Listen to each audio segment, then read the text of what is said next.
Hello and welcome to This Is Apple WWDC. Let's talk about some of the things that happened there because there wasn't a whole bunch. Can we just start by a little inside baseball? As every year comes through, we all watch WWDC, see what Timmy Cook and the boys have cooked up. Matt is just sitting there this the whole time like, and then every time something he like seems a little interested in, he'll lean a little bit forward, and it's that cool. He goes, We've been in a little bit of a content drought. excuse me, Apple Intelligence is revolution. I can't do that with a straight face. You can't do that with a straight face. With Google, with Samsung, with all these phone companies. Phones do so many great things. It's hard to find new and exciting features. But you know what, So, though? like, they found one. They found one major new feature, and it's called, they sprinkle a little bit of macOS on your iPad. do you remember that commercial for Reese's? Yeah. You put your peanut butter in my chocolate. Then you put your chocolate in my peanut butter. You got my Mac OS in your iPad. The big takeaway is that iPad is actually cool now. iPad has been in a weird, dumb place for a while. You want to run me through the changes? I would love to. So, a little side note, every single Apple platform now is renamed. It's now based on the year. So this is iPadOS 26. In addition to the new graphical overhaul that all of the platforms have gotten, we've gotten the new liquid glass design. It looks very pleasant. I'm a little skeptical what it's gonna look like in dark mode, but generally speaking, it actually does look nice. For a long time, if you were a big old iPad boy, you had to deal with, what do they call the current one? Oh my God, it's like, Stage Manager? The dumbest thing. Yes. And yeah. Basically, they're just giving you proper Windows. Makes it sound like they're giving you Windows 11 on here. They ain't doing No, that. they're giving you Windows Vista. So you can actually load your windows. You can arrange them much like you could on macOS or what Windows has done. Exactly. Which they got the biggest cheer, I think, out of the entire WWDC when they showed off that they just added the macOS buttons that have existed for literally 40 years. What a revolutionary change. Like, yeah, no shit. Everyone's been telling you to do this for 10 years. Beggars can't be choosers. I think we got to be appreciative of the fact that the iPad looks like, so I'll take a moment, it might actually be really good this year. Thank you to Rocket Money for sponsoring this video. Do you ever look at your bank account and realize you've been subscribed for months to some random app you signed up for on a whim? I know I have. Yeah. But guess what? You don't have to worry about it anymore because Rocket Money's got your back. Rocket Money is an easy-to-use app that helps you save more and manage your money better. Say goodbye to unwanted subscriptions draining your bank account. Rocket Money automatically lists all your subscriptions so they're easy to keep track of. You see the ones you don't use? Well, cancel it with just a few taps. And Rocket Money may even be able to help you get a refund for some of your lost money. Are you still using spreadsheets to budget your money? Or are you just going on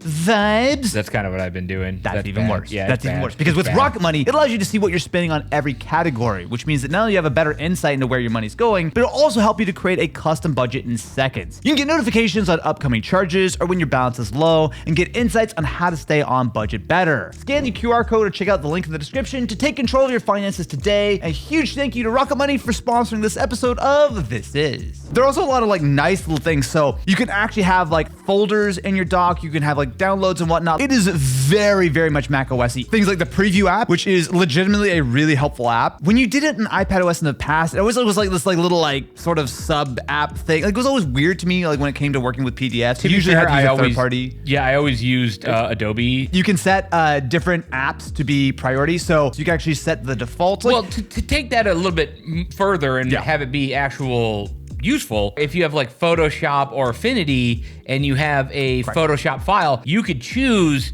which of your photo editing apps you want to open that with. I think we've both been down this rabbit hole before as far as like the iPad has always felt like it's such a nice device until you run into the limitations of, you know, all the restrictions and all the sort of the basicness of it. I don't want to step out on a limb too much here because we've been burned like literally 3 different times in the past when they've brought out some major new features. That's not it. This feels like an actual real step toward the iPad of like being a real computer. It's not there, but it is a whole lot closer. The cursor's not the little round blob anymore. It's an actual cursor. There's background tasks for video exporting. For something like podcasts, there are different input controls for better mics. But if you're doing some sort of video chat, you can actually just record that, which is great for, it was definitely the podcaster update. So it's good, but then again, it's not Mac OS.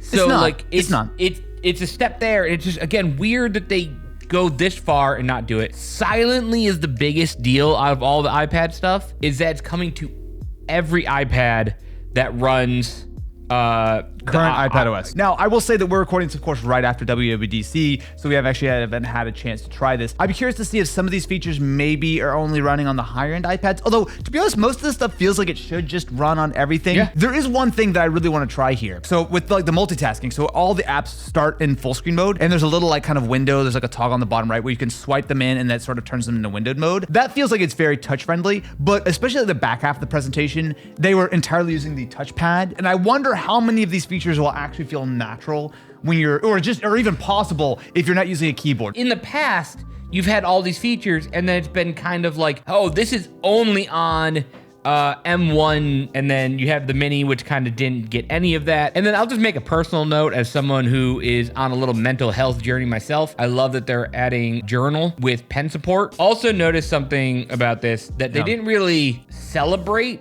but I'm going to. This is the most unified I feel like the Apple lineup and ecosystem has ever been. iOS, iPad OS, Mac OS, Watch OS, Vision OS, TV OS. A lot of times it's had felt like we're gonna test some stuff with this one and then we're gonna go to this one. I'm in the ecosystem. I love the ecosystem. I love sticking with first party and saying I could take my stuff from here to over here to over here. I know a lot of people don't like that. They call it a walled garden, but you know what? To me, that walled garden keeps all my stuff nice in reach. At the end of the day, it makes sense for a company to build products and features that work well with their other products and features. I'll say that I think the design overhaul, first I saw them like, yeah, whatever. And then they do some of like the close-ups where you see like, oh, the UI looks nice. As of right now, you're really getting that same design across the board. Most of the stuff they gave us is obviously things that have been on Android for a long time, but like it's all nice things. I'm not gonna celebrate them for bringing out stuff that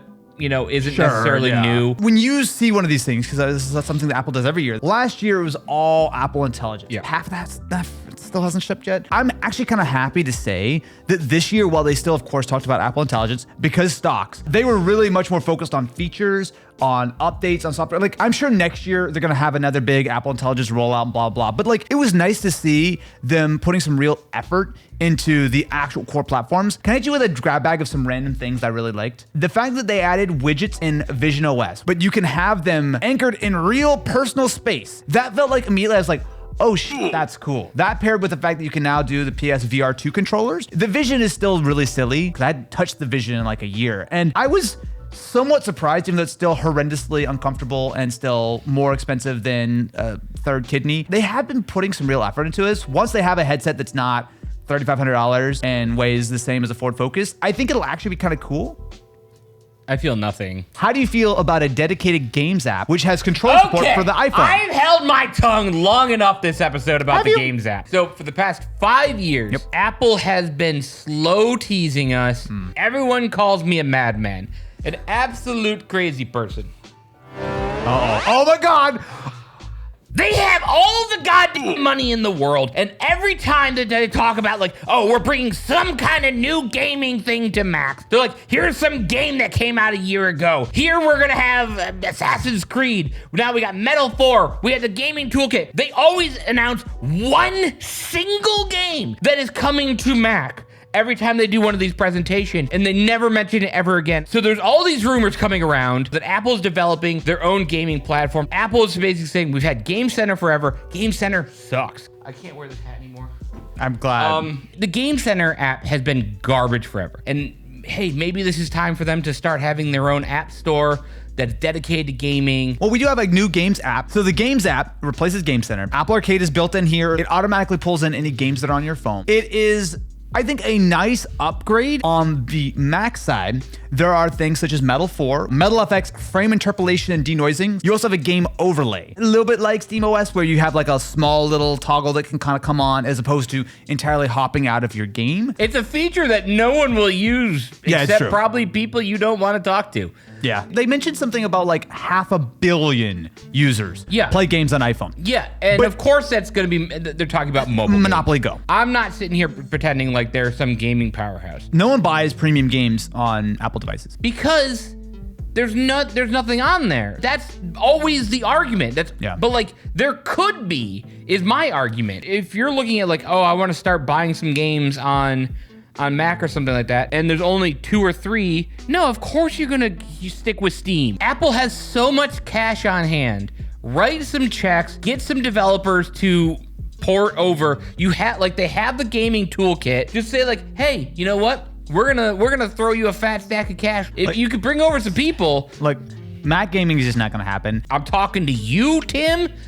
Craig, I'm talking to you, but I'm doing a little sexier. Either make the push for gaming or shut the fuck up about it. This is a whole other video. I feel like we'll probably talk about it again, especially once this stuff comes out. But when you think about the iPhone and the iPad, I know a lot of gamers like to just pretend that casual mobile gaming is like a different thing and you forget about it. I mean, some of the biggest gaming companies in the world are entirely focused around mobile games and ads. The problem, though, is that there is such a disincentive for any AAA game to land on an iPhone or an iPad when everything is the lowest common denominator, ad-supported nonsense. And that is, and I think in large part because of the way that Apple set up the App Store. And then you're in this sort of race to the bottom where you have to spend, 95 cents on every dollar just on ads to get people into your game and then move into the next one. Like, it is such a completely garbage business model. They're making too much money. Like, there's no incentive for anyone involved in this process to break the wheel. There should be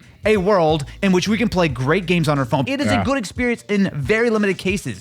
But the problem is, all of the incentives and all the money is behind the free-to-play, the in-app purchases, the ad-supported stuff, and there's nothing wrong with any of those in moderation. But it is such a behemoth that makes everyone involved so much money, except the developers in some cases, that it's not gonna happen. I will say, my gut reaction is that this was actually a much more substantial WWDC than normal. There was a lot more substance. There's a lot more interesting bits and bobs. Not a lot of huge major features, but I would say a lot of medium, useful, cool things that I would say is normal. I have a terrible analogy for Go ahead, please. And I feel like there was less sawdust in this WWDC.